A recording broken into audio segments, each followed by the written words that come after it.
తాకట్లో ఉన్న మీ బంగారాన్ని విడిపించి ఆ రోజు ఆన్లైన్ రేటుకి కొంటాం. Sharma gold company.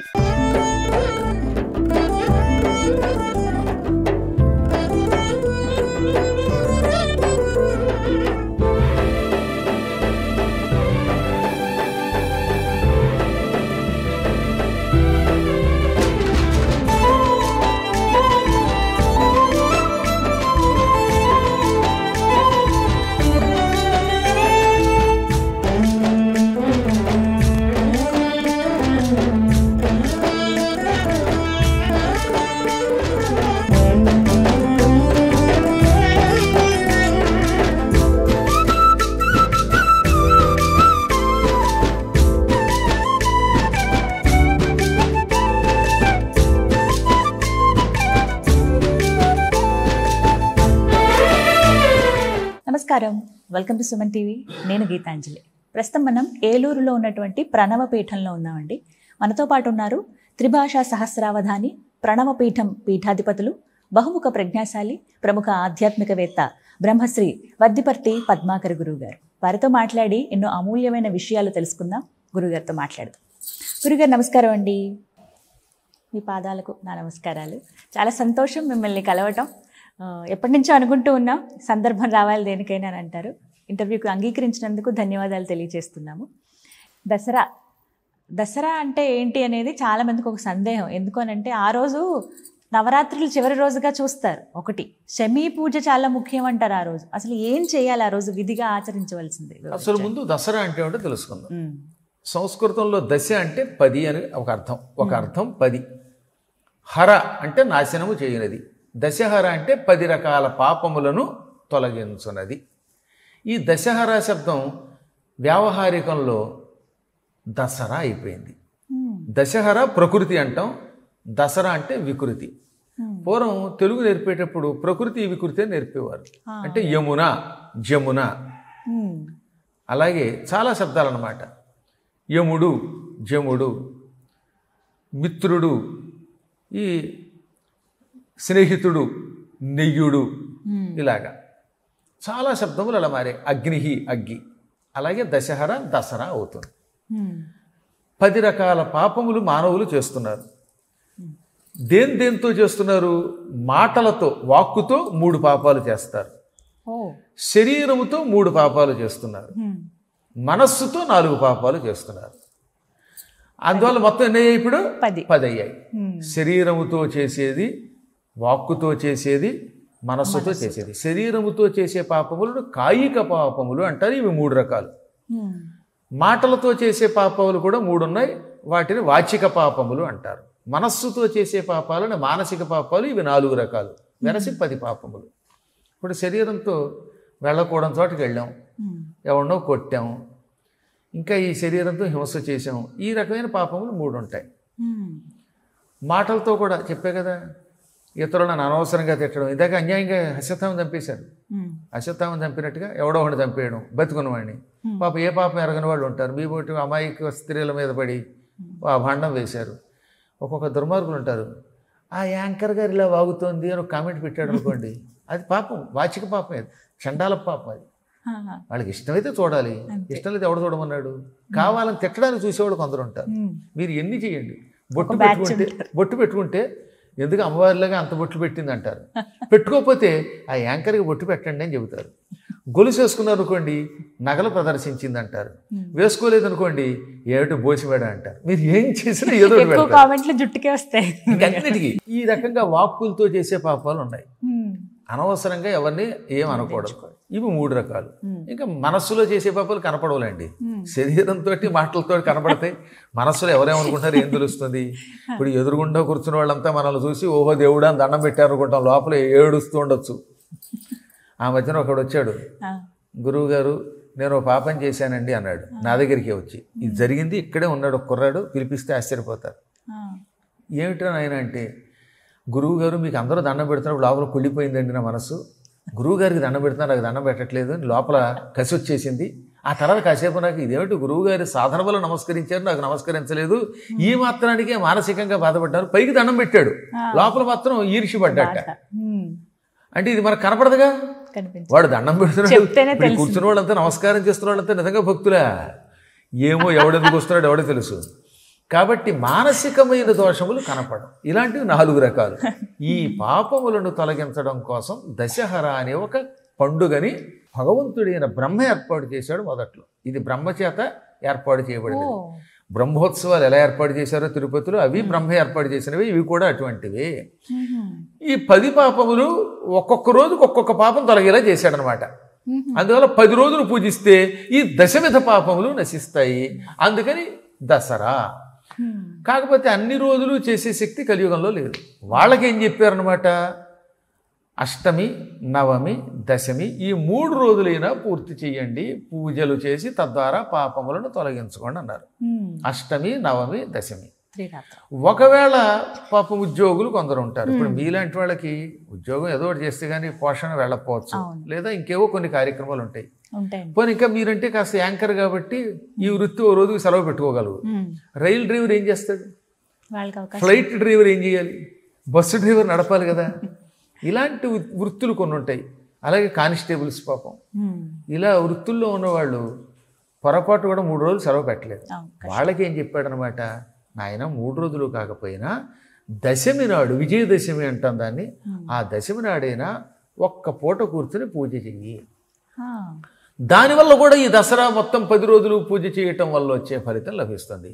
పూట చేయలేకపోతే ఏం చేయాలి, ఒక్క ఘడియ కాలమైనా చెయ్యి. అది కూడా చేయలేకపోతే ముహూర్తం అంటే 24 నిమిషములైనా చెయ్యి. ముహూర్తం చేయలేకపోతే 24 నిమిషాలు కూడా పూజ చేయలేకపోతే ఏమన్నాడు తెలుసా, క్షణం చేయమన్నాడు. ప్రమాణం చెబుతున్నాను, దేవీ భాగవత మహిమలో ఉంది ఇది. దినమర్థం తదర్థం వా ముహూర్తం క్షణమేవ వా ఏ శృణ్వంతి సదా భక్త్యాం నతేషాం దుర్గతి క్వచిత్. ఒక రోజు, దినము అంటే 24 గంటలు, తదర్థం అందులో సగం కానీ, లేదా అందులో ముహూర్తం 24 నిమిషాలు కానీ, క్షణమేవ ఒక క్షణకాలమైనా సరే దేవిని పూజించు, దేవి యొక్క మహిమ విను, అమ్మవారి చరిత్ర విను. అలా ఎలా పూజించగలుగుతారు? క్షణంలో కూడా ఏముంది, అమ్మ నమస్కారం అంటే చాలుగా, అంతే. శ్రీమాత్రే నమః క్షణంలో అయిపోలా, అవునా? వినమన్నాడు కనీసం. ఏమిటి వినాలి, శ్రీమాత్రే నమః అని ఎవరైనా అంటుంటే వినండి. వినడానికి క్షణం కంటే ఎక్కువ పట్టదు కదా. శ్రీమాత్రే నమః ఇంత చేసి ఎన్ని అక్షరాలు ఉన్నాయి, 4 అక్షరాలు. దాంతోపాటు ఓం ఐం హ్రీం శ్రీం శ్రీమాత్రే నమః అన్న ఒక క్షణకాలంలో వినగలుగుతాం. అందుకని అమ్మవారి నామమైన ఒక క్షణమైనా వినండి. అలా విన్నంత మాత్రం చేత ఆ వ్యక్తికి దుర్గతి క్వచిత్ అన్నాడు. ఎక్కడుంది దుర్గతి అనగా నరకానికి పోవు, మహాభయంకర పాపములు తొలగిపోతాయి అన్నారు. కానీ ఇది ఎవరికి, ఉద్యోగంలో కష్టాలతో ఉన్న వాళ్ళకి, సెలవు లేని వాళ్ళకి. అది అందరూ మళ్ళీ అడ్వాంటేజ్గా తీసుకోరా సుమా. ఇప్పుడు నాబోటి వాడు 10 రోజులు పూజ చేయడానికి దీక్షతో ఉన్నటువంటి వాడికి నా వృత్తి ఇదే అయినప్పుడు, నేను అమ్మని పూజించడానికే పుట్టినప్పుడు నేను అడ్వాంటేజ్గా తీసుకోకూడదు. దీన్ని ఏదో ప్రమాణంగా తీసుకుని మానేయడానికి లేదు. కేవలం నిరంతరం ఉద్యోగ నిర్వహణలో ధర్మములో ఉంటూ బ్రతకవలసినటువంటి వారికి క్షణమైనా ఇచ్చారు. అవకాశం ఉన్నవారు 10 రోజులు సమస్తం విడిచిపెట్టి పూజించాలి, లేదా 3 రోజులు కనీసం విజయదశమి నాడైనా పూజించాలి. ఇందాక మీరేమన్నారు, విజయదశమి నాడు ఏమేం చేయాలి, శమీ పూజ అన్నారు. విజయదశమి నాడు తెల్లవారుజామున లేవలను. ఆరోగ్యం సహకరించేవాడు తలారా స్నానం చేసి తీరాలి. తమ తమ సంప్రదాయాలను బట్టి ఊర్ధ్వపుండ్రాలు కానీ, లేకపోతే విభూతి రేఖలు కానీ, కుంకుమ కానీ ధరించాలి. కట్టుకున్న బట్టలు మంచి బట్టలు కట్టుకోవాలి. ఓ పట్టు చీరలే కట్టుకోకర్లా. వాడు ఏం చెప్పాడు, నార చీరైనా ఉతికింది కట్టుకోమన్నాడు, వారి వారి శక్తిని బట్టి. వస్త్రాలు పవిత్రమైన మాదేముంది, మా గుడ్డలకి ఏముంది విలువ, గట్టిగా మాడితే ఇవాళ రోజునంటే కాస్త 100-150 వచ్చేస్తున్నాయి. పూర్వం అయితే 10 రూపాయలకు కూడా వచ్చేవి. గురువులు ధరించింది చాలా విలువైనది గురువుగారు. అసలు కాకపోతే కాస్త ఉతికి ఆరవేసినటువంటి పవిత్రంగా ఉన్నవి కట్టుకోండి. ఆ తర్వాత అమ్మవారి సన్నిధానంలో కూర్చోండి. అమ్మని మీ శక్తుల్ని బట్టి పూజించండి. లలితా సహస్రనామం చాలా అద్భుతమైనది. బ్రహ్మాండ పురాణంలో ఉన్న ఈ సహస్రనామ స్తోత్రంతో అమ్మని పూజిస్తే అమ్మ బ్రహ్మానందం పొందుతుంది. ఎందుకంటే ఈ స్తోత్రాన్ని మానవులు రాయలేదు, వ్యాసుడు కూడా నేను రాశానని చెప్పలా. వసిన్యాది వాగ్దేవతల చేత రాయబడింది అన్నాడు. అమ్మవారు ఒకప్పుడు తన శరీరము నుంచి 8 మంది స్త్రీలను సృష్టించింది. వాళ్ళ వల్లే వాక్కు లభిస్తున్నది. వాళ్ళని వాగ్దేవతలు అంటారు. వసిని, కామేశ్వరి, మోదిని, విమల, అరుణ, జయిని, సర్వేశ్వరి, కౌళిని. ఈ 8 మందిని వాగ్దేవతలు అంటారు. వీళ్ళ చేత రాయించిందమ్మ. ఒక్క అక్షరం తూచే ఉండదు తెలుసా ఇందులో. సంస్కృతంలో పాదపూర్తి కోసం తూచే వాడతారు. కొన్ని చోట్ల చాలా అద్భుత అర్థాలు వస్తాయి, కొన్ని చోట్ల కేవలం మరియు అనడానికి వాడతాం. పోతాత్మ పరమాత్మ అచ, అచ ఉంది చూసారా, అంటే పోతాత్మ పరమాత్మ మరియు అని. మీరు విష్ణు సహస్రనామం చదువుతున్నారు కదా. విశ్వం విష్ణురు వషట్కారో భూత భవ్య భవత్ ప్రభు భూతకృద్భూత భృద్భావో భూతాత్మ భూతభావన పోతాత్మ పరమాత్మ చ ముక్తానాం పరమాగతి. చ అనేది అనడానికి ఇంగ్లీష్లో ఎలా వాడతాం, సంస్కృతంలో మరియు అనడానికి వాడతాం. ఈ చాతూ లేకుండా కుదరదు. చాలా చోట్ల చివరన ఉంటుంది, ఎన్నో నామాల్లో ఉంటుంది అనమాట. ఒక్క తూచాలు లేకుండా రాయబడిన ఏకైక సహస్రనామం ఈ సృష్టిలో లలితా సహస్రనామం. మీలో ఎవరైనా లలితా సహస్రనామం మొదలుపెట్టి చివరిదాకా చదవండి. ఎక్కడ ఒక్క తూ కానీ చే కానీ చూపించండి. చూపిస్తే ఎన్ని తూచాలు చూపిస్తే అన్ని 1000 రూపాయల చొప్పున నేను ప్రజెంటేషన్ నేనే ఇస్తాను. శ్రీమాత శ్రీ మహారాజ్ఞి శ్రీమత్సింహాసనేశ్వరి చతగ్రకుండ సంభూత దేవకారి సముద్యత ఇలా మొదలుపెట్టి శ్రీ శివ శివశక్తి రూపిణి లలితాంబిక దాకా ఎక్కడ ఒక్క తూచే ఉండదు. అంటే వ్యర్థ పదములు లేకుండా కేవలము అమ్మవారి యొక్క విశేషనామములు, ఆవిడ లీలలు, మంత్రములు వర్ణింపబడిన అపూర్వమైన లలితా సహస్రనామ స్తోత్రం ఈ కాలంలో చదువుతూ కుంకుమ పూజ చేయటం, పుష్ప పూజ చేయటం అదృష్టం. కుదరలేని వాడు ఖడ్గమాల స్తోత్రం చదువుకోండి. అది కుదరకపోతే గురువుల ద్వారా అమ్మవారి మంత్రం ఏదో ఒకటి ఉపదేశంగా పొంది ఆ ఉపదేశ మంత్రం చేయండి. ఏదో ఒక ఉపదేశం ఉంటే లాభం. గురువుపదేశం లేని వాడి జన్మ వ్యర్థం అవుతుంది. ఎప్పుడైనా ఏదో ఒక మంత్రాన్ని. ఇప్పుడు మీరు యూనివర్సిటీలో డైరెక్ట్గా స్టూడెంట్గా జాయిన్ అయ్యి గురువుల దగ్గర చదువుకున్న దానికి కరస్పాండెన్స్ కోర్సులో చదువుకున్న దానికి ఎంత తేడా ఉంటుంది? కరస్పాండెన్స్ కోర్సులో సర్టిఫికెట్ వస్తుంది, కానీ సంపూర్ణ జ్ఞానం ఎప్పటికీ రాదు. ఎక్కడో ద్రోణుండి విగ్రహంగా పెట్టుకున్న ఏకలవ్యుడు లాంటి వాడిని పక్కన పెడదాం. ఆ ఏకలవ్యుడు కూడా బొట్టనవేలు పోయించేవారికి. ఎందుకని? గురువు దగ్గర ముఖాముఖి చదువుకోకపోవటం వల్ల. గురు శుశ్రూష లేకుండా కరస్పాండెన్స్ కోర్సు ద్వారా చదువుకోవడం ఎటువంటిదో, తల్లి దగ్గర ఇంకొకళ్ళ దగ్గర నేర్చుకోకుండా పుస్తకాలు చూసి వంట చేయటం ఎటువంటిదో, ఉపదేశం లేకుండా ఈ వీడియోలు చూసో ఇంకోటి చూసో మంత్రాలు అనుష్ఠానం చేయడం అటువంటిది. కానీ చాలా వరకు ఇప్పుడు చూస్తున్నాం కదా గురుగారు, వీడియోల్లో ఇప్పుడు మేము చెప్తున్నాం కాబట్టి మీకు ఉపదేశం అయినట్టే, మీరు ఇంకా ఈ మంత్రం చేసుకోండి కనపడుతున్నాం కనుక ఇప్పుడు దేవుడు స్పష్టముగా వాళ్ళకి ఉచ్చారణ తెలియజేస్తూ విధానం తెలియజేసే పండితులు చెబితే మళ్ళీ ఎవడ పడితే వాడికి ఏ స్వరానికి ఎలా పలకాలో తెలియదు. ఇప్పుడు అక్షరాలు పలకడానికి ఒక స్థానం ఉంటుందమ్మా. వంట చేయడానికి ఎంత విధానం చేస్తున్నారో ఇప్పుడు మీరు. అందులో వాడు తగినంత ఉప్పు అంటాడు, ఏం చేస్తారు? ఒక ఆవిడ వంట నేర్చుకుందిట, పెళ్ళయ్యాక వంట నేర్చుకుంది. పప్పు వండుము, ఆ పప్పు ఉడికిన తర్వాత సాంబారుగా ఉడకబెట్టము, తగినంత ఉప్పు ఏమంటే తగినంత అంటే ఏమనుకుంది ఆవిడ? కేజీ కందిపప్పు కాబట్టి దానికి తగిన ఉప్పు కేజీ అనుకుని కేజీ వేసింది. తగినంత అంటే కేజీ ఉప్పు వేస్తే ఏమైంది? అది ఆ ఉప్పు పోయింది వరకు మహా భయంకరంగా తయారవుతుంది. అలా తయారవుతుంది. ఇక్కడి నుంచి పలకాలి. ఎక్కడి నుంచి? అకుహ విసర్జనీయానాం కంఠ. వ్యాకరణంలో పాణినీయ వ్యాకరణంలో సూత్రం ఏమిటి? అకుహ విసర్జనీయానాం కంఠ. అ క హ ఇక్కడి నుంచి పలకాలి. విసర్గ కూడా ఇక్కడి నుంచి. అందువల్ల క అంటే ఇక్కడి నుంచి పలకాలి. అలాగే ఇచు యశానాం తాలుహు, తాళవ్యంతో పలకాలి. ఈ చ య అందుకే తాలువులు పనిచేస్తూ ఉంటాయి. ఏదైతో కంఠ తాలుహు, ఏ అన్నప్పుడు కంఠము తాలువు రెండూ కలిపి పనిచేస్తాయి. ఇప్పుడు పంచదశి మహామంత్రాన్ని ఎవడబడితే వాడు వీడియోలో చెప్పేస్తున్నాడు కదా. ఇప్పుడు ఈ స్వరాన్ని ఎలా పలకాలో తెలియకుండా చెబితే వాడు వెళ్ళి బురదలో పడతాడు. ఇచ్చిన వాడికి పాపం, వచ్చిన వాడికి పాపమే. దానికోసం చక్క అమ్మ శ్రీమాత్రే నమః అంటే చాలు కదా. అందువల్ల కయ్యే ఏ లక్ష్మీ అని చదివేశాడు ఒకడు. ఆ ఏ అలా చదవకూడదు. క ఏ ఇక్కడి నుంచి పలకాలి. ఏ అనాలి. ఈ లహ్రీం క ఏ లహ్రీం, కయ్యే ఏ లహ్రీం అని అనుకోండి. అది యా యా చదువుతున్నాడు వాడు, తాలువుతో చదువుతున్నాడు. ఏ కంఠ తాలువుతో చదవకుండా. అందువల్ల అదే గురువు అయితే ఎక్కడి నుంచి పలకాలో చెబుతాడు. తెలియకపోతే ఏమవుతుంది? ఇప్పుడు సకారం దంత్యం, శకారం తాళవ్యం, రెండుకి ఎంత తేడా ఉంది మరి. అందువల్ల శ స ఈ రెండింటికి ఎంత తేడా ఉందనే విషయం తెలియనటువంటి అజ్ఞాని చదివితే శాస్త్రం లేక శాస్త్రం ఏమైంది అన్నాడంటే ఈ శాస్త్రం అయితే దానికి తగిన శాస్త్రం అవుతుంది. అందుకని పూర్వం వ్యాకరణం చదివేటప్పుడు ముందు ఈ సూత్రాలు చెబుతారనమాట. ఇవన్నీ అయిన తర్వాత ఎంత చదివితేనో శబ్దం మీద పట్టు వస్తుంది. శబ్ద బ్రహ్మోపాసన లేకుండా ఉత్తినే గోవిందాయ నమః అని పళ్ళిలా పెట్టుకు చదివితే అప్పుడు గోవిందుడు ఎందుకు వస్తాడు? నమః లేకుండా ఉత్తి గోవింద అంటే పర్వాలేదమ్మా. నారాయణ, గోవింద, కృష్ణ, దామోదర ఈ నామములు ఉచ్చరించేటప్పుడు బండబూతులు చదివినా సంతోషిస్తాడు ఆయన. కానీ మంత్ర రూపంలో వచ్చేసరికి ప్రతి అక్షరమునకు స్వరం ఉంటుంది.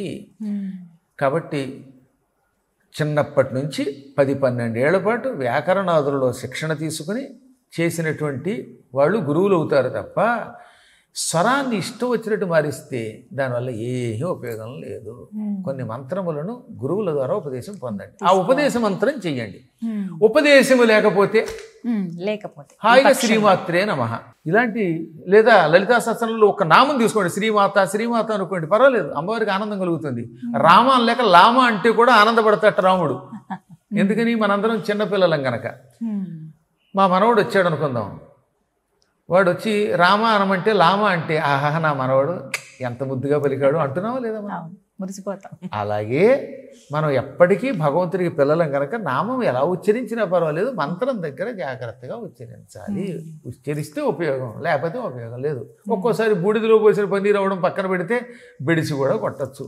అలా కూడా ఎందుకు ఉండదు? మరి మీరు రోజును భగవంతుడిని ఏమనాలో తెలియక చాముండాయి విచ్చి అనే మంత్రంలో ఒక ఆవిడ ఆ చా విడదీసేసి ఇష్టవచ్చుడు పలిగితే ఏమవుతుంది? అప్పుడు అసభ్యం వస్తుంది కదా. అందువల్ల ఎప్పుడైనా మనం మాట్లాడే మాటను బట్టే ప్రమాదాలు వచ్చి పడతాయి. వచనం వల్లే లాభం, వచనం వల్లే ఇదే. ఓ చిన్న విషయం చెప్పిన విషయం, దేవి భాగవతంలో వృత్రాసుర వృత్తాంతం ఉంటుంది. ఏముంటుంది? ఇంద్రశత్రో వివర్ధస్వ అని మంత్రం చదవాలనుకున్నాడు త్వష్ట అనే ఒక ప్రజాపతి. ఆ మంత్రం ఏంటి? ఇంద్రశత్రో వివర్ధస్వ. ఇంద్రశత్రువ అంటే ఇంద్రుడికి శత్రువుగా పుట్టబోతున్న ఓ కుమార వృత్రాసుర వివర్ధస్వ అభివృద్ధి పొందు. ఇంద్రుడి మీద కోపంతో యజ్ఞం చేస్తున్నాడు త్వష్ట అనే ఒక ప్రజాపతి. ఇంద్రుడిని నాశనం చేయడానికి ఎవడు సృష్టించాలి? ఒక రాక్షసుడిని సృష్టించాలి. వాడు తన కొడుకు అవుతాడు, వాడి ద్వారా ఇంద్రుడిని చంపాలి. అందుకని ఆ పుట్టేవాడు ఇంద్రుడి శత్రువు కదా. అందుకని ఇంద్రునికి శత్రువుగా పుడుతున్న వృత్ర అభివృద్ధి పొందు అని మంత్రం చదువుతూ నెయ్యి వేయబోయాడు. కానీ కోపం ఎక్కువైపోవటం వల్ల, ఆవేశం ఎక్కువైపోవటం వల్ల ఆయాసం వచ్చింది. దానివల్ల ఏం చేశాడు? ఇంద్ర అని ఆపాడు, శత్రు అన్నాడు, వివర్ధస్వ. కేవలం ఇంద్ర శత్రు అని విడదీయడం వల్ల ఏమైపోయిందనమాట? శత్రు నాకు శత్రువైన ఇంద్ర, ఓ ఇంద్రుడా వివర్ధస్వ అభివృద్ధి పొందు. ఇప్పుడు యజ్ఞం ఇంద్రుడికి అభివృద్ధి ఇచ్చింది, పుట్టినవాడికి నాశనం ఇచ్చింది. అక్షరం ఒక్కటి కేవలం గ్యాప్, పైగా అక్షరంలో తేడా కూడా లేదు. ఇంద్ర శత్రు కలపకుండా ఇంద్ర శత్రు అని ఆపడం వల్ల ఇంద్ర శత్రువా నువ్వు అభివృద్ధి పొందు అయ్యింది. దాంతో ఇంద్రుడికే చివరికి విజయం వచ్చింది, వృత్రాసుడు తెచ్చాడు. త్వష్ట లాంటి ప్రజాపతి మహామంత్రవేత్తే రవ్వంత తేడా చేస్తే అంత దెబ్బతింటే ఎవడు పడితే వాడు ఇష్టం వచ్చినట్టు మంత్రాన్ని విరిచేస్తే అప్పుడు అర్థాలు మారిపోతున్నాయి, అనర్థాలు తెచ్చిపెడతాయి. లలితా సహస్రనామంలో ఇలాంటి దోషాలు ఎక్కువగా చేస్తున్నారని చెప్పి సహస్రనామం చదివితే నష్టం లేదు, అదే చెప్పింది ఇప్పుడు మీకు. సహస్రనామం చదివేసుకుంటూ వెళ్ళిపోయారనుకోండి, నామముల ఎడల ఏ దోషము లేదు. మీరు ఏం చదివినా అమ్మ సంతోషిస్తుంది. ఒకవేళ తప్పు చదివినా అది మంత్రంగా మారిస్తే, ఇప్పుడు దానికి శ్రీమాత శ్రీ మహారాజ్యం చదివారు, అప్పుడు అందులో తప్పులు వచ్చాయి, తేడా రాదు. కానీ ఓం ఐం హ్రీం శ్రీం శ్రీమాత్రే నమః, శ్రీ మహారాజ్ఞై నమః, శ్రీమత్ సింహాసనేశ్వరీ నమః అని చదువుతున్నప్పుడు ఐంకారంతో బీజాలతో కలిపి అప్పుడు ఉచ్చారణలో లోపాలు వస్తే ప్రమాదం. అందువల్ల ఇప్పుడు చాలామంది రోజు ఉన్మేష నిమిషోత్పన్న అని విడదీయడం, ఉన్మేష నిమిషోత్పన్న విపన్న భవనావళి ఒకటే సమాసం తిరిగిపోవడం వల్ల ఇబ్బంది. అందువల్ల మంత్రముగా అనుష్ఠానం చేస్తున్నప్పుడు గురువుల్ని పట్టుకోండి, అప్పుడు మీకు అందులో ఉన్న దోషాలు మిమ్మల్ని అంటావు. నామములు ఎలా చేసుకున్నా పర్వాలేదు, అవి దశమి నాడు చేసుకోండి.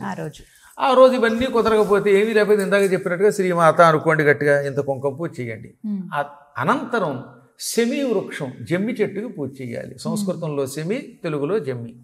చెట్టుకి యథాశక్తిగా పూజ చేయండి. మా పీఠంలో అయితే హాయిగా పెద్ద జమ్మి వృక్షం ఉన్నది, ఇక్కడ ఉన్నది. మాకు జమ్మి అంటే ఇష్టం, బిల్వం అంటే ఇష్టం. వాటన్నిటిని వనం చేసాం. మీరు వెళ్ళేటప్పుడు ఎన్ని బిల్వాలు ఉన్నాయో చూడండి. ఏక బిల్వం, మహాబిల్వం, త్రిదళం, 3 దళాలుగా విడిపోయే బిల్వం, ఇవన్నీ కూడా మన పీఠంలో ఉన్నాయి. కదంబ వృక్షాలు ఉన్నాయి. ఉద్యానం చాలా బాగా పెంచుతున్నాం. వినాయక చతుర్థికి పనికొచ్చే 21 పత్రులు ఉన్నాయి. అవన్నీ ప్రజలకు చూపిస్తే చాలా సంతోషిస్తారు. తప్పకుండా. దాంతోపాటు నాకు మాతృపితృభక్తి, శిశురభక్తి కూడా. తల్లిదండ్రుల్ని, అత్తమామల్ని కూడా విగ్రహ రూపంలో పెట్టి రోజు పూజిస్తూ ఉంటారు. వాళ్ళ వల్లే ఈ శరీరం వచ్చి వాళ్ళు నిలబెడుతున్నారు, ఈ పీఠాన్ని నిలబెట్టారు కనుక ఇవన్నీ చేస్తున్నాం. ఆ రోజున విజయదశమి నాడు జమ్మి చెట్టుకి ప్రదక్షిణ చేయండి. ఒక శ్లోకం ఉన్నది, అది మంత్రశాస్త్రం, బృహస్పతి రాసింది. శమీ శమయతే పాపం, శమీ శత్రు వినాశిని, అర్జునస్య ధనుర్ధారి. ఇక 4వ పాదం దగ్గరే అందరూ కన్ఫ్యూజ్ అవుతారు. రామస్య ప్రియదర్శిని అని చాలా కాలం చదువుతున్నారే, కాదు. కావాలంటే ధూళిపాడ మహాదేవమణి గారు లాంటి సంస్కృత పండితులను అడగండి, తాళపత్ర శ్లోకాలు ఇస్తారు. రాజమండ్రి కాలేజీ ఉంది కదా, సంస్కృతం కాలేజీ రిటైర్డ్ ప్రిన్సిపాల్, ఆయన పేరు ధూళిపాడ మహాదేవమణి గారు. వీళ్ళంతా సంస్కృతంలో పుట్టి పెరిగిన వాళ్ళు. రామస్య అక్లిష్ట కర్మిణి, రామస్య అక్లిష్ట కర్మిణి, రామస్య అక్లిష్ట కర్మిణి. అయితే పాఠాంతరంలో రామస్య ప్రియదర్శిని అది చదవడం తప్పేం లేదు. అది ఛందస్సులో కానీ పాదంలో కానీ దోషాలు లేవు కనుక.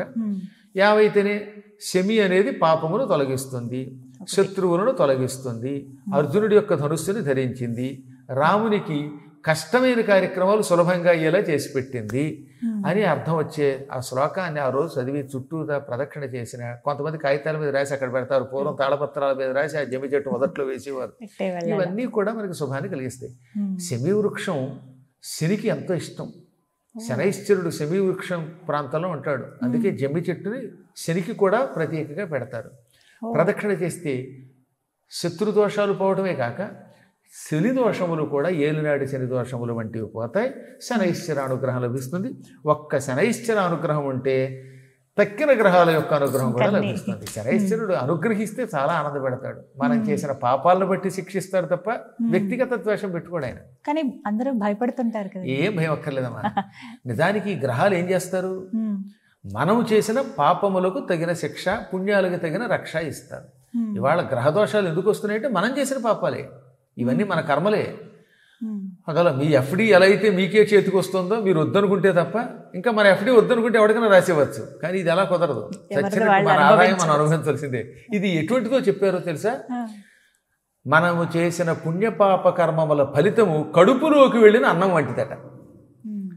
విను తళియనిడిన అన్నం బునుబోలే అని మార్కండేయ పురాణంలో చెబుతాడు. అంటే ఒక్కసారి అన్నం పూర్తిగా తినేసి మంచిలు తగేశారు, కడుపులోకి వెళ్ళిపోయింది. ఇక అది మీరు ఏం చేయగలుగుతారు? ఎదురుగుండా ఉన్న అన్నం అయితే వద్దంటారు, కానీ కడుపులోకి వెళ్ళాక అది మంచి అన్నం అయితే ఏం చేస్తుంది? బలం ఇస్తుంది. ఏ కుళ్ళిపోయిన ఆహారము, కిందటి సంవత్సరం తీసుకొచ్చి ఫ్రిడ్జ్లో పెట్టి బయటికి తీసుకొచ్చిన పెరుగు ఇలాంటివి అనుకోండి, ఆ ఆహారం కడుపులోకి వెళ్తే కీడు చేసి పెడుతుంది. అది పోవాలంటే వాళ్ళు ఏం చేయాలి? అయితే ఏదన్నా మలం ద్వారా వెళ్ళిపోవాలి, లేదా వాంతి చేసుకుని వామిటింగ్ ద్వారా బయటికి పంపించాలి. అయినా ఎంతో కొంత ప్రభావం ఉంటుంది దాని ఎఫెక్ట్. అలాగే మనం చేసిన పుణ్యపాపకర్మల్లో పాపకర్మలని ఇదిగో ఈ గ్రహముల యొక్క పీడ ద్వారా అనుభవిస్తాం, పుణ్యములను వారి అనుగ్రహం ద్వారా అనుభవిస్తున్నాం. చెప్పాక కడుపులోకి వెళ్ళిన అన్నం లాంటిది, దాన్ని కూడా మనం ఏదో రకంగా మందేసి కక్కేసి పోగొట్టుకుంటాం లేదా? అదే ఈ ప్రదక్షిణ అంటే. ప్రదక్షిణ ఔషధం. ఔషధం వల్ల కడుపులోకి వెళ్ళిన కుళ్ళిన అన్నం రోగం తెచ్చినా ఆ రోగం ఎలా తొలగుతోందో, శమ్మికి ప్రదక్షిణ చేస్తే, చెమ్మి చెట్టుకి ప్రదక్షిణ చేస్తే ఈ చేసిన కర్మల యొక్క ప్రభావం కొంతవరకు 90% వరకు పోగొట్టుకుంటాం. 10% ఎవరైనా అనుభవించక తప్పదు. ఎవరికైతే ఇప్పుడు శని దోషాలు ఉన్నాయో, ప్రత్యేకంగా శని ఉన్న వాళ్ళు అందరికీ జమ్మి యొక్క ప్రదక్షిణ చాలా అవసరం.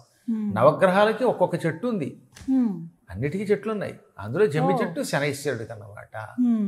అందువల్ల ఒక మోదుగ చెట్టు, చండ్ర, ఈ మొత్తం 9 వృక్షాలు నవగ్రహాలకి ప్రత్యేక పోతారు. అందుకని ఇప్పటికి కూడా మూలికావనాలు అలాగే చేస్తూ ఉంటారు. ఇవంతా పురాణాల్లోనూ మంత్రశాస్త్రాల్లోనూ చెప్పబడుతుంది. ఏది ఏమైనా విజయదశమి నాడు అమ్మని పూజించడం, పూజిస్తున్న వాడిని ప్రోత్సహించడం, ఆ రోజున జమ్మి చెట్టు ప్రదక్షిణ, ఇవన్నీ కూడా గ్రహానుగ్రహం లభించేలా చేస్తుంది. అమ్మ అనుగ్రహంతో ఏటికి ఏడాది సుఖంగా ఉంటాం, 10 రకాల పాపాలు పోతాయి, జాతకం మారుతుంది. మారకపోతే ఈ పూజలు ఎందుకు మారతాయి? అందుకే. నమ్మి చెయ్యాలి, చాలా తప్పక శుభమే కలుగుతుంది. చాలా సంతోషం గురుగారు, ధన్యవాదాలండి.